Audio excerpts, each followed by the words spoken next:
अवधूत चिंतन श्री गुरुदेव दत्त. श्री स्वामी समर्थ. जय जय स्वामी समर्थ. सोमवार दिनांक 26 ऑगस्ट रोजी श्रीकृष्ण जन्माष्टमी साजरी करण्यात येणार आहे. तर श्रावण कृष्ण पक्ष अष्टमीला भगवान कृष्णांचा जन्म झाला होता. त्यामुळे दरवर्षी हा दिवस श्रीकृष्ण जयंती म्हणून साजरा केला जातो. भगवान कृष्णांचा जन्म ज्या दिवशी झाला तो दिवस म्हणजेच श्रीकृष्ण जयंती, गोकुळाष्टमी किंवा श्रीकृष्ण जन्माष्टमी म्हणून हा सण साजरा केला जातो. येत्या 26 ऑगस्ट रोजी संपूर्ण भारतात हा सण साजरा करण्यात येणार आहे. तर मैत्रिणींनो, जर या दिवशी आपण उपवास ठेवत असाल तर या दिवशी श्रीकृष्णाला खीर, लाडू किंवा श्रीखंड या पदाचं नैवेद्य आपण अर्पण करणं शुभ मानलं जातं. त्यामुळे आता श्रीकृष्णाला प्रसन्न करण्यासाठी आपण कोणत्या गोष्टी अर्पण करायला पाहिजेत याबद्दलची माहिती आता आपण पाहणार आहोत. तर मैत्रिणींनो, दुधापासून तयार होणारं श्रीखंड हे श्रीकृष्णाचं प्रचंड आवडतं खाद्य मानलं जातं. श्रीकृष्णाला नेहमी माखनचोर असंही म्हटलं जातं.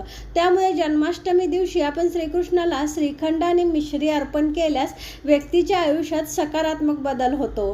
तर याशिवाय धनिया पंजिरी देखील आपण श्रीकृष्णाला अर्पण करू शकतो. यामुळे या पदार्थाचा नैवेद्य दिल्यास कन्हैया आपल्यावर प्रसन्न होतात. तर खव्यापासून तयार केलेला पेढा हा देखील आपल्या श्रीकृष्णांना आवडता नैवेद्य आहे. तर हा देखील नैवेद्य आपण श्रीकृष्णाला अर्पण करू शकतो. श्रीकृष्ण जन्माष्टमी दिवशी जर आपण खव्यापासून बनवलेला पेढा श्रीकृष्णांना अर्पण केला तर आपल्या कुटुंबात गोडवा निर्माण होण्यास मदत होते. त्याचप्रमाणे कुरकुरीत घेवर जर आपण श्रीकृष्णांना अर्पण केला तर श्रीकृष्ण भक्तांवर प्रसन्न होतात. त्यामुळे जन्माष्टमी दिवशी आपण नक्की श्रीकृष्णांना कुरकुरीत घेवर अर्पण करायचं आहे.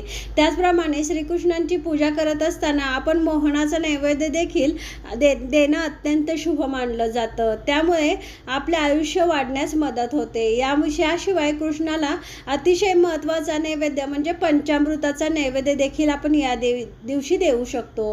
हा नैवेद्य आपण देवाला अर्पण केल्यानंतर या नैवेद्याचा आपण म्हणजे ज्यावेळेस आपण श्रीकृष्णांना पंचामृतानं स्नान घालतो तर ते पंचामृत इतरत्र न फेकता आपण त्याचं सेवन करायचं आहे आणि त्याचं इतरांना देखील वाटप करायचं आहे. हे पंचामृताचं आपण सेवन केल्यानं आणि इतरांना वाटल्यानं आपल्या आयुष्यात सुख शांती, सुख समृद्धी येण्यास नक्कीच मदत होते.